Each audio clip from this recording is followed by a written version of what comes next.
Okay.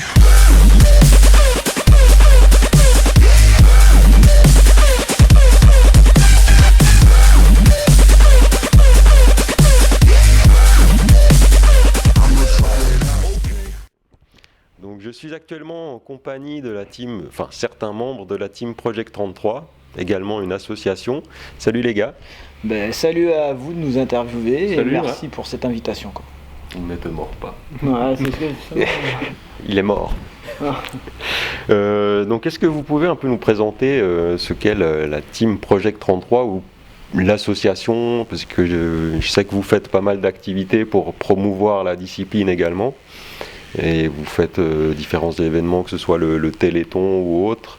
Est-ce que vous pouvez nous en dire un petit peu plus sur les objectifs de cette association? Enfin, c'est une association, c'est juste. C'est une association loi 1901. En fait, ça regroupe en fait tous les RC drifters bordelais, aussi bien la team Project 33 que les BDX. Et donc, on essaye de promouvoir un peu notre discipline avec en aide la mairie de Léognan, avec qui on a instauré, on va dire, un échange de bons procédés où on fait des démonstrations pour les enfants, pour les amener un peu vers notre discipline, qui découvrent un petit peu ce qu'est le modélisme. Et par la même occasion, ça nous permet aussi peut-être de faire des futurs drifters ou les intéresser vraiment à ce qu'est le RC Drift, quoi. C'est vrai que la mairie ici est très, on va dire, sur la même longueur d'onde. Il fait tout pour que vous puissiez pratiquer ça dans les meilleures conditions. C'est aussi eux, je crois, qui mettent à disposition la salle, qui permettent de réaliser ce Grip Zero aujourd'hui. Donc, En fait, ouais, du coup, on a un bon échange avec la mairie qui essaie vraiment de promouvoir toutes les associations en fait, de cette ville. Donc, en échange en fait, de bons procédés, on arrive à avoir des salles assez régulièrement pour pouvoir faire nos trainings. Et une fois par an, il y a comme pour ce round 1, en fait, avoir toutes les halles de Gascogne pendant tout le week-end et pour pouvoir vraiment inviter oh là là. Tous les drifters de Navarre, voire de Suisse. Non, en tout cas, c'est vraiment sympa ce que vous faites, que ce soit pour la discipline et aussi pour les causes en fait, pour lesquelles vous vous déplacez, parce qu'il y a aussi justement le Téléthon. Vous essayez de motiver, donner envie aux plus jeunes de se mettre à la discipline, leur donner des conseils. Donc tout le monde est gagnant, on va dire. C'est ça. Donc vraiment une bonne initiative. Donc si jamais pour ceux que ça intéresse, vous pouvez retrouver la team Project 33, je crois, sur Facebook. Ouais, on a une page, donc RC Drift Project 33, qui là représente que la team, donc où on est 7 membres, donc plus ou moins actifs sur les événements. Et après on organise aussi les RS. Donc les Grip Zero, les séries régionales, donc où vous pourrez retrouver des drifters locaux qui rassemblent tous les gens de la région. Pareil, donc, avec une page sur Facebook, RC Drift Sud-Ouest, et ce qui permet aussi de suivre tous nos événements et tous les trainings. D'accord. Et il y a une chose aussi sur votre page, il n'y a pas que des événements, il y a quand même des jolies carrosseries. Donc si jamais pour ceux qui ne connaissent pas Project 33, donc je pense que vous avez déjà vu passer sur votre mur Facebook ou photos ou autres des carrosseries qui sont passées entre les mains soit de David ou de Bertrand, donc comme le modèle que vous avez ici. On vous montrera plus de détails, ou également celui-ci. Donc c'est des carrosseries généralement toujours très abouties. J'aurais profité de t'avoir sous la main pour te poser quelques questions. Chaque round, tu nous sors des carrosseries de fou, c'est le cas de le dire. D'où te viennent les idées ou l'inspiration? Parce que je sais que vous bossez pas mal ensemble pour pour étudier un peu les décos et autres pour les carrosseries, mais comment vous partez de quoi? C'est une idée comme ça que vous voulez appliquer? En général, on essaie de voir à peu près ce qui nous a plu comme dernière carrosserie. Donc en échelle... Plutôt en 1-1 donc. Ouais, on part de l'échelle réelle. En général, on commence à créer une discussion où justement on regroupe les différentes idées, ce qu'on a vu comme nouveauté, comme choses qui nous plaisaient.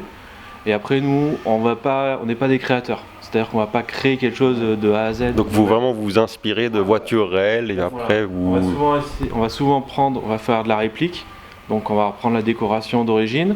On va essayer d'adapter par rapport à notre échelle, parce qu'il y a des petits détails, des petites choses qu'on ne peut pas reproduire. Et on va essayer d'y apporter un peu notre touche, entre guillemets, sur certains détails, notamment quand il y a des couleurs. Ouais, On va essayer de se faire en général une variation de couleur par pilote, histoire quand même de différencier tout le monde. C'est vrai que si on arrive tous avec exactement la même carrosserie, la même décoration, on va plus se reconnaître entre nous. Donc du coup on essaie à chaque fois. Surtout sur la piste. Bah voilà. Ouais, c'est surtout sur la Puis surtout d'essayer de chacun ait sa petite touche et chacun après personnalise sa carrosserie comme il veut. Il y en a qui mettent beaucoup plus de stickers, d'autres qui en laissent très peu pour plus laisser le travail de peinture en avant. Donc après c'est chacun. Et après selon les goûts des personnes, si on a des couleurs préférées, toi j'ai entendu dire que c'était le rose. Ouais, Non, c'est juste. Couleur très virile que j'aime arborer sur toutes mes voitures en fait. Après, c'est toujours très beau. Ouais. Et justement, le fait de distinguer les pilotes comme ça c'est donne un peu notre marque de fabrique. Voilà, ça fait pas 5 voitures identiques. Non, c'est vraiment très sympa. Donc n'hésitez pas à les voir. On vous mettra un lien avec une galerie photo. Parce que quand on voit les carrosseries, il y a quand même un travail assez fou dessus. À partir du moment où vous commencez la réalisation de la carrosserie, combien de temps ça vous prend à peu près pour une carrosserie? Je sais que c'est compliqué à répondre, mais... En général déjà, s'il y a le temps de trouver l'idée, et le temps qu'on se décide et qu'on reste sur la même idée, parce que des fois souvent tu as des allers-retours. Si personne n'est d'accord... Ah oui, mais finalement, mais attends, entre-temps j'ai vu ça, donc des fois ça. Ensuite, après, tu as une petite semaine de travail sur Illustrator pour commencer avec tout. Ouais, c'est lui c'est le graphiste. Voilà, on prend les photos, on essaie de trouver les images de référence, on va numériser tout ce qui est graphisme en fait. Oui, parce qu'il faut rappeler que vous faites tout vous-même, hein. Vous ne faites pas imprimer des autocollants. Disons que vous faites vos masquages vous-même avec un plotter. On est quasiment en 100% de réalisation sur ce qui est travail de masque. Ouais. Et ensuite peinture, et même après on crée nos propres stickers qu'on est capable en fait de découper via notre plotter, quoi. D'accord. Et donc une fois que tu as attaqué la carrosserie réellement, alors après ça va dépendre de la décoration. Genre par exemple cette décoration pour faire le dessin de l'ordinateur, ça c'est l'affaire de une demi-heure, 1 heure à peine. Par contre celle où on a fait par exemple le tigre ou les crânes, là déjà il faut trouver le matériel de source pour ensuite numériser. Et là c'est peut-être entre 5 et 10 heures pour avoir à peu près quelque chose d'exploitable. Et après on sort les masques et on attaque la peinture. Donc en général on essaie de faire une carrosserie test pour valider quand même le concept. mais que vous gardez après, Est-ce qu'il y en a déjà eu qui n'ont pas passé la phase de test, qui ont été directement à la poubelle on a eu quelques, on va dire, faute de goût, on peut appeler ça, avec des très belles réalisations qu'on avait vues par exemple sur le net, sur des voitures échelle 1.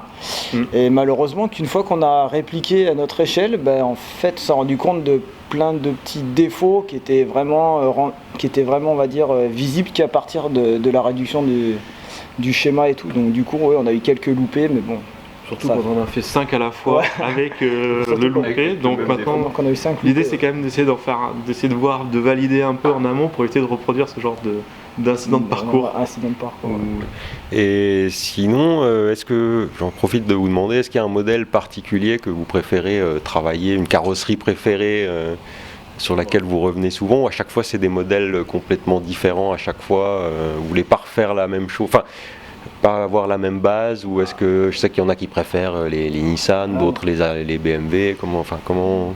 Disons que, je parle pour moi, à la base je suis quand même un gros amoureux de voitures 4 portes, mais après j'ai quand même aussi un gros penchant pour tout ce qui est S-châssis, qui reste quand même malgré tout la grosse référence sur les voitures échelle 1, avec des véhicules comme cette Onvia qu'on voit pas ou qu'on voit rarement. Et non, après on a quand même toujours des modèles un petit peu particuliers, quoi. Plutôt des voitures bien typées et assez old school, quoi. Donc pour toi aussi, je pense. Ouais, moi à la base, c'était plutôt le old school et les américaines. Alors là, pour le coup, pas forcément. Ouais, là, ces derniers temps, c'est pas. C'est plus chez les Japonais et chez les petits lapins fusés. C'est ça. Donc du coup, je me suis rabattu sur de la japonaise, donc pas mal de kits Rocket Bunny ces derniers temps. Et une grosse préférence pour la FC3S Team Samurai. Franchement. De chez Yokomo, là. Avec le kit BN Sport bien violent. Ouais, le bon FC. C'est ça. Bien large, bien fat, bien posé. Et je crois qu'on va en voir quelques-unes cette année. J'ai entendu au détour autour de discussions pendant ce round. On devrait en voir arriver En général, prochainement. il y a des modèles phares tous les ans, et toujours des modèles qui reviennent. C'est vrai que ces temps-ci, après je sais pas pour ceux qui ont suivi un petit peu, la Subaru Impreza revient un petit peu, et la marque X également. Alors que c'était des carrosseries qui étaient un petit peu mis de côté depuis le début. Hein. Enfin, on les a rarement vus sur le devant de... On a eu une grosse période avec tout ce qui était vraiment S-châssis, chez Yokomo, PS13, Onvia, S13 qu'on a eu en pagaille. Et puis là, on revient sur des modèles, on va dire, un peu plus atypiques, sur des 4 portes qui sont à la base quand même typées rallye, mais avec lequel on arrive quand même à avoir des rendus qui sont vraiment très très sympathiques, comme cette Sub. Que vous pouvez voir ici. Ouais. Vraiment ultra hardcore. C'est vrai que là, le look rallye a disparu. Là. Ouais. En plus, modèle rare. Oui, alors ça c'est...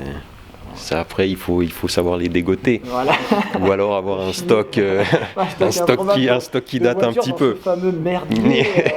Je ne sais pas de quoi vous parlez. Il paraît même que les carrosseries Yoko de Subaru se reproduisent entre elles. Ouais, t'as mis ça par pousse exemple, tout seul, il paraît-il. paraît. Ouais, c'est vrai qu'on en voit beaucoup ces temps-ci. Mais Quelqu'un qui attend. en tout cas, merci beaucoup d'avoir répondu à nos questions. Et sinon, je voulais en parler aussi parce que ce round ici, ce round 1 à Léognan est également co-organisé, on va dire, par l'association Soleil et Sourire du Maroc. Est-ce que tu peux nous en dire un petit peu plus, parce que je sais qu'on a un représentant ici de l'association. Du Maroc nous a, donc déjà c'est les parents des membres de la team Project 33, et c'est les gens qui nous ont permis en fait de créer ce lien avec la mairie de Léognan et de nous permettre d'avoir vraiment toutes ces infrastructures. Donc du coup, pendant le round 1 qu'on organise tous les ans à Léognan, il y a ce partenariat qui se fait donc avec Soleil et Sourire du Maroc, qui leur permet à eux de collecter des fonds et de pouvoir après organiser des expéditions donc au Maroc, ou expéditions humanitaires où ils ont fait des puits, ils ont amené du matériel scolaire ou carrément des vêtements pour les enfants, des choses qui sont assez ou difficilement trouvables au Maroc, quoi. Voilà, donc on sent que vous, au travers le RC Drift, c'est vraiment aussi de faire des bonnes actions, de partager ça avec des gens qui sont aussi passionnés dans d'autres domaines. Parce qu'il faut savoir que justement l'association Soleil et Sourire du Maroc, pour ceux qui ne sont pas présents à ce round-là, s'occupe de toute la logistique presque. On est nourri, on n'a pas besoin d'aller au McDo à midi entre deux battles, on est comme à la cantine, la nourriture est bonne, il y a du café à boire, à manger. Comme à la maison. C'est presque comme à la maison. Chez nous, c'est la maison. Bon, pour vous, c'est la maison. Ça fait une maison un petit peu loin, mais j'aime bien venir ici en tout cas. Et alors, merci beaucoup. Et puis, est-ce que vous avez un petit mot pour les gens qui nous regardent? N'hésitez pas à regarder tout ce qui est sur le RCD français, parce qu'on a quand même un gros level et on espère qu'il y aura beaucoup, et dans le futur, beaucoup d'autres drifters. Oui, parce que nous, on commence à se faire un petit peu vieux. Alors, en tout cas, merci beaucoup les gars. Merci à toi.